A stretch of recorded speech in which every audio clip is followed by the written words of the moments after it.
네, 동남아를 처음으로 순방 중인 윤석열 대통령이 아세안 플러스3 정상회의에 참석했습니다. 무엇보다 아세안과 한중일 협력의 중요성을 강조했는데요. 관련 내용을 봉영식 연세대 통일연구위원과 짚어보겠습니다. 어서 오십시오. 안녕하십니까. 예, 윤 대통령, 기시다 후미오 일본 총리, 리커창 중국 총리가 만났습니다. 한중일 3국의 정상이 한자리에 모인 게 2019년 12월 이후에 처음입니다. 일단 어떤 의미가 있을까요? 예, 2018년, 2019년 한중일 정상이 만났죠. 그것은 이제 아시안 플러스 3 정상회의보다도 이제 한중일 연례 정상회의에서 만난 것입니다. 예. 근데 워낙 그 세계 국가 간의 그 여러 가지 중요 이슈에 대해서 의견차가 컸기 때문에 이럴다 할 만한 성과는 거두지 못했고 계속해서 삼국 정상이 만나는 자리도 이제까지 열리지 않았습니다. 예. 그만큼 한국, 중국, 일본 간의 그 동아시아 지역에서의 평화와 안정, 번영을 구축하는 데 그런 합의점을 찾는 것이 얼마나 어려웠는가를 역설적으로 잘 보여준다고 생각합니다.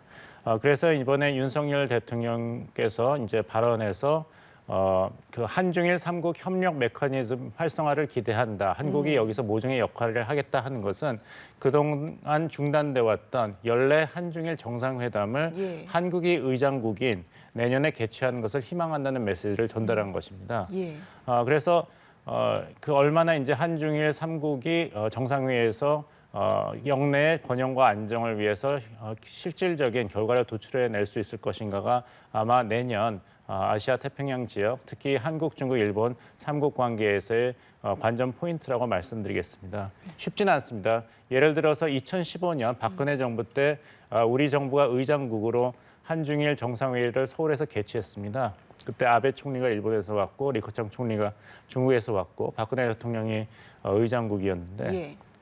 얼마나 의견 충돌이 잦았는지 2시간으로 예정됐던 회의가 33분 일찍 끝났습니다. 그래서 이제 도시락을 먹은 것만이 이제 화제가 될 정도로 결실이 없는 회담이었는데 2024년 내년에 만약 그 한중일 정상회의가 한국이 의장국인 체제로 다시 개최되고 좀 결실이 나온다면은 그나마 좀 이 동북아 지역에서 새 강대국이 협력하는 그런 단초를 볼 수 있을 것입니다. 알겠습니다. 자, 윤 대통령 모두 발언을 통해서 국제사회가 처한 상황을 복합 위기라고 규정을 했습니다. 전쟁, 인권 유린, 또 기후변화가 초래한 식량 안보 위기 등을 좀 지적을 했는데요. 이번 위기 극복을 통해서 또 아세안 플러스 3 국가들과의 협력도 좀 강조를 하지 않았습니까? 예, 그렇습니다. 왜 아시안이 중요한가부터 우리가 생각해야 될 것이 지리적으로 일단 아세안 국가들의 위치가 인도양과 태평양을 잇는 중심입니다. 세계 무역 항로의 중심이라고 할 수 있죠. 더군다나 아세안 그 지역은 인구로 본다면 세계 3위, 경제 규모로 본다면 세계 5위입니다. 예. 전 세계 국내 총생산량 GDP의 약 60%를 차지하고 전 세계 해상 교역의 60%가 이 지역을 지나기 때문에 모든 나라한테 중요한 지역이라고 할 수 있죠. 특히 미국은 이제 그 중국의 부상이 본격화되면서 그 인접 지역인 동남아 지역에서 전략적인 중요성이 증가된 것을 확인하고 오바마 대통령 때부터는 아시아로의 회귀 전략을 추구해 왔습니다. 그것이 2007년에 일본 아베 정부가 처음으로 인도양과 태평양을 연결하는 새로운 전략적 개념, 인도-태평양 전략이라는 전략을 시작하니까 미국도 여기에 편승해서 인도-태평양 전략을 시작해왔죠. 예. 여기에 맞서서 이제 중국은 미국의 적극적인 아세안 외교의 대응책으로서 1대1로라든지 영내 포괄적 경제 동반자 협정, RCEP이라고 합니다. 이런 안보 전략과 경제 전략을 가지고 대응을 해왔는데 이것은 이제 중국의 지정학적인 조건을 고려할 때는 당연한 합리적인 선택이라고 볼 수 있는 것이 중국이 영토상으로 볼 때는 대단히 큰 나라지만 예. 사실상 미국에 맞서서 태평양으로 진출하기에는 막혀 있습니다. 러시아와 국경을 맞대고 있기 때문에 대륙으로 진출을 하자면은 중앙아시아를 거쳐서 유럽으로 갈 수밖에 없고 해양으로 진출하고자 한다면은 그 동북 아시아에서는 한반도와 대만이 막고 있기 때문에 태평양으로 진출이 어렵습니다. 결국에 가서는 아시안 지역 국가의 협력을 통해서 예. 남중국해로 진출하는 것밖에 옵션이 없기 때문에 중국에게도 이 아세안 외교는 대단히 중요하다고 할 수 있습니다. 예. 그 인도태평양 전략 말씀을 좀 하셨으니까 윤 대통령이 발표한 한국판 인도태평양 전략 선언 이 부분이 좀 많이 좀 평가가 갈리더라고요. 일단 교수님께서 어떻게 생각하시나요? 때늦은 감이 있습니다. 왜냐하면 아까 말씀드린 대로 일본, 미국, 중국은 나름대로 일본판 아세안 전략, 그렇죠. 일본판 인태 전략, 미국도 미국판 인태 전략을 이미 수립해서 정책을 집행 중입니다. 비단 이 나라뿐만 아니라 인도도 동방 정책, Act East Policy를 시작했고 대만도 신남방 정책, New Southbound Policy를 이미 시작했습니다. 근데 우리나라만 우리 한국판 인태 전략을 아직 수립하지 않고 있었던 것이 현실이었습니다. 예. 물론 지난 5년 동안의 문재인 정부가 신남방 정책을 추진해 왔습니다. 하지만 이것은 아세안 국가들을 이런 중국의 어떤 그 대중 전략에 보완된 성격으로서 접근한 것이었고 한반도 평화 프로세스에서 아세안 지역의 지원을 받기 위한 성격이 강했습니다. 즉 아시아 중심주의를 표방하는 아세안 국가들 입장에서 본다면은 아세안이 한국의 신남방 정책의 중심 대상이 아니라 대북 정책, 대중 정책의 일환으로서 접근 방법으로 인식이 됐기 때문에 그다지 이런 한국의 신남방 정책에 대해서 아세안 회원국들이 적극성을 보이지 않았습니다. 예를 들어서 부산에서 한국 아세안 특별 정상회담이 열렸을 때도 문재인 정부는 여기에 북한의 김정은 위원장이 초청해 방문을 참여를 했으면 좋겠다는 메시지를 던졌기 때문에 아세안 국가 입장에서는 제일 중요하게 생각하는 아세안 중심주의에 한국이 그다지 적극적인 지원을 보이지 않았다는 그런 인상을 주었죠. 그래서 이번에 윤석열 정부는 정말 아세안 중심성을 그대로 존중하는 한국판 인도태평양 전략을 이제 수립해서 선언한 것으로 보입니다. 알겠습니다. 자, 별도로 한중일 정상회담이 열리진 않았지만 기시다 총리가 이제 통상적인 형식을 목표로 조정하고 싶다. 어느 정도 개최 의지를 좀 드러내기도 했습니다.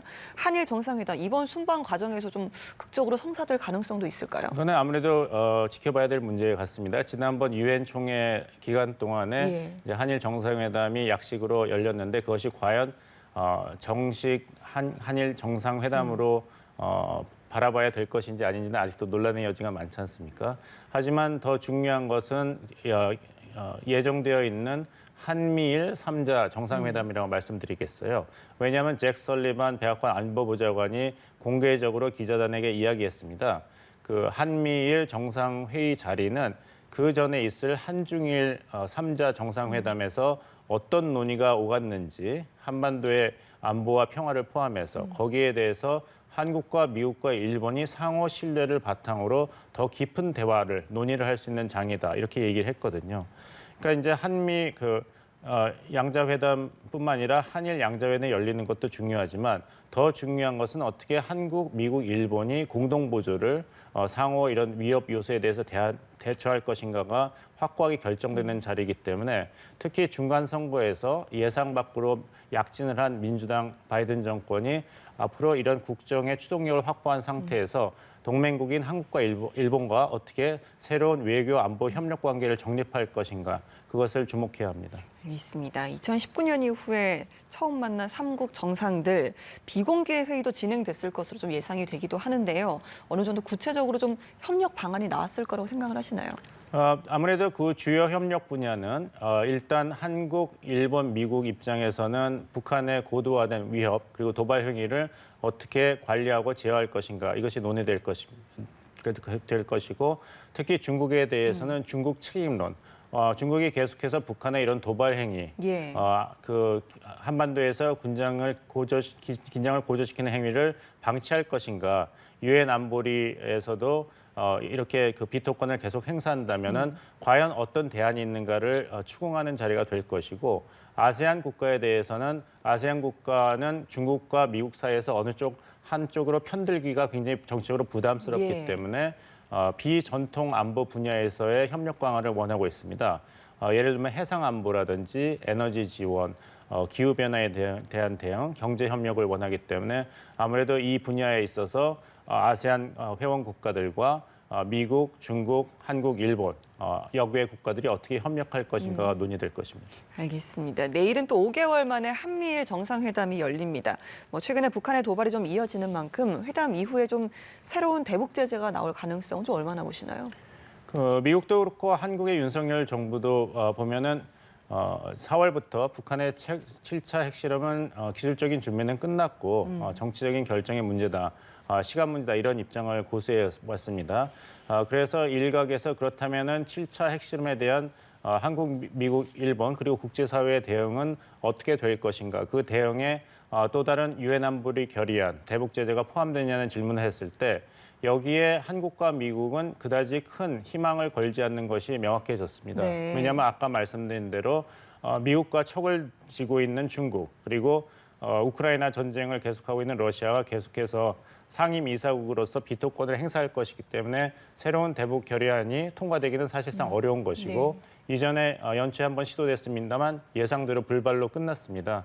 그래서 한국과 미국의 대응은 유엔 안보리에서 새로운 대북 결의안을 결의하는 것에 희망을 거는 것보다는 그 차선책, 대안이 무엇인가 그것은 한국과 미국의 독자적인 제재가 될 것이고 지난 여름에 우리나라 박진 외교장관이 언론 매체와의 그 인터뷰에서 한국의 독자 제재가 유력하다.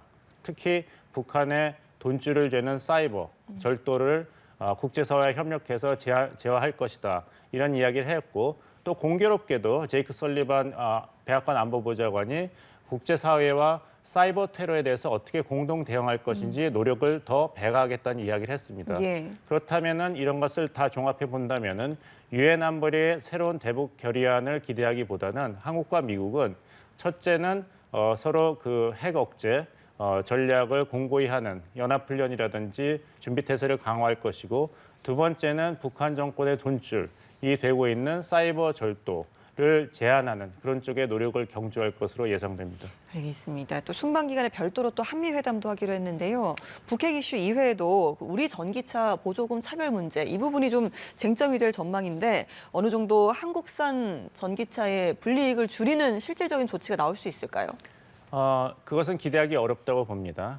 첫째는 이번 중간 선거에서 인플레이션 감축 법안을 통과시켰던 민주당이 승리라고 할 수 있는 그런 선거 결과를 받았기 때문에 바이든 행정부가 지금까지 추진해온 중요 정책을 180도 선회할 그런 정치적 동기가 약해졌습니다. 또 공화당 측에서는 이런 인플레이션 감축 법안과 같은 경기 부양책을 비판을 해왔지만 거기서 이제 전기차 문제는 정말 작은 부분입니다. 공화당 비판의 핵심은 왜 이렇게 정부가 방만한 재정을 행사하고 건강보험을 확대하는가, 책임 있는 정부 지출이 필요하다. 이런 논리를 벌이고 있기 때문에 만약이라도 이 인플레이션 감축 법안이 의회에서 논쟁으로 다시 떠오른다면은 상당한 시간이 걸릴 것입니다. 아직은 이 법안이 현실에서 어떤 효과를 발휘했는지를 비판론자도 파악하기 힘들고 옹호론자도 파악하기 힘듭니다. 특히 이번 10월에 미국의 그 인플레이션 증가율이 예상보다 굉장히 괜찮았습니다. 7.7%에 끝났고 그래서 미국 증시가 급속히 반등을 했습니다. 따라서 지금까지 해왔던 바이든 행정부의 정책, 인플레이션 감축 법안을 포함해서 그것이 큰 실패로 끝났다. 이제는 정책을 근본적으로 선회해야 된다, 바꿔야 된다는 논지가 많이 약해졌습니다. 그래서 이 법안이 다시 한번 그 정치권에서 미국 정치권에서 수정이 돼야 된다는 논의가 시작될 가능성은 있지만 거기까지 가기에는 상당한 시간이 소요될 것으로 예상됩니다. 예, 전기차 문제를 내일 당장 풀기는 좀 기대하기 어렵다라는 말씀도 좀 들어봤습니다. 모레로 예정된 미중 정상회담에 정말 많은 눈길이 좀 쏠리는 걸로 알고 있습니다. 지금 미국 백악관에서요, 좀 동북안의 미군 군사력을 강화하겠다라는 입장을 미리 또 밝히기도 했습니다. 그래서 중국에게 좀 건설적인 역할을 해달라는 입장도 전할 것이다라고 했는데 이 정상회담 안건을 사전에 공개하는 건 상당히 좀 이례적인 일이라고 하더라고요. 예, 아주 선제적인 공세로 나왔습니다. 미국 내에 중국에 대한 강경 입장을 취해야 된다는 의견은 초당적인 의견입니다. 이것이 비단 민주당만의 목소리도 아니고 공화당은 잘 아시겠습니다만 트럼프 행정부부터 중국 때리기 전략을 취해왔기 때문에 만약 미국에서 한 가지 초당적인 이슈가 있다면 그것은 중국에 대한 강경 입장입니다. 그래서 대만 해협의 긴장이 고조됐을 때 낸시 펠로시 하원의장 방문단이 대만을 예. 방문했을 때 그때는 이런 이야기까지 나왔습니다. 주한미군이 한반도를 떠나서 대만 해협의 위급 상황 발생 시에는 파병이 돼야 된다. 여기에 대한 논의가 시작돼야 된다는 이야기까지 나왔거든요. 그래서 군사적으로 새로운 대중 전략을 마련하고 이런 미국의 대만 보호 결기를 중국 정권에게 명확하게 알려야 된다는 의견이 지금 미국에서 떠오른 지 상당한 시간이 흘렀기 때문에 이번 미중 회담에서도 어떤 새로운 합의를 하는 것보다는 서로 극한 상황을 피할 수 있는 책임 있는 패권 국가로서 행동을 어떻게 할 것인가에 대한 의견이 교환될 것이고 이제 시진핑 정권도 20차 당대회를 끝내고 장기 집권의 길을 시작했기 때문에 어떻게 하면은 장기적인 입장에서 중국의 핵심 국가 이익을 보호하고 미중 전략적 패권 경쟁에서 중국의 이익을 수호할 것인지에 대해서 좀 더 실용적인 접근을 보이지 않을까 기대해 봅니다. 예, 그렇다면 중국에서 어느 정도 미국에 그런 좀 화답을 좀 해줄까요? 시진핑 주석도 지난 4월에 화상으로 일렀던 바이든 대통령과의 회담에서 비록 이제 대만 문제라든지 하나의 중국 원칙 그리고 중국에 대한 경제 제재에 대해서는 대단히 단호한 입장을 보이고 항의를 했습니다. 네. 그러면서도 중국과 미국과의 관계는 비즈니스, 사업하는 입장이 돼야 된다. 실리를 추구해야 된다는 입장도 또 강조했거든요. 그러니까 중국도 미국을 견제하고 중국의 양보를 얻어낼 수 있는 카드가 많습니다. 그중에 하나가 이제 기후 변화에 대해서는 중요한 산업 국가 중에 하나인 중국의 협력 없이는 미국과 유럽 국가들이 원하는 그런 탄소 배출량 제한을 목표를 성취할 수가 없습니다. 중국이 거기에서는 전략적인 키를 쥐고 있기 때문에 이것을 중국이 어떻게 하면은 미국과의 협상에서 활용할 것인지를 지켜봐야 될 것입니다. 알겠습니다. 윤석열 대통령의 일정 그리고 또 모레로 예정된 미중 정상회담 이야기까지 나눠봤습니다. 봉영식 연세대 통일연구위원과 함께했습니다. 고맙습니다.